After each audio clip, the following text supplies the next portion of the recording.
நான் மறந்தே போயிட்டேன். மூச்சு விடாம பாடுறேன்னு சொன்னீங்கல்ல, நானும் மறந்துட்டேன். சரணத்துல பாடுறேன் பாருங்க.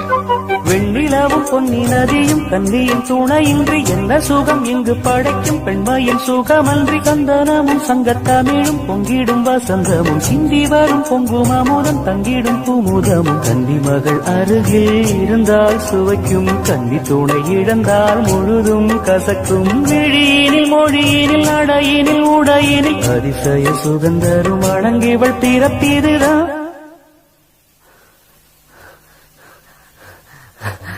மண்ணில் இந்த காதலன்றி யாரும் வாழ்தல் கூடுமோ, எண்ணம் கண்டி பாவையின்றி 7 ஸ்வரம்தான் பாடுமோ.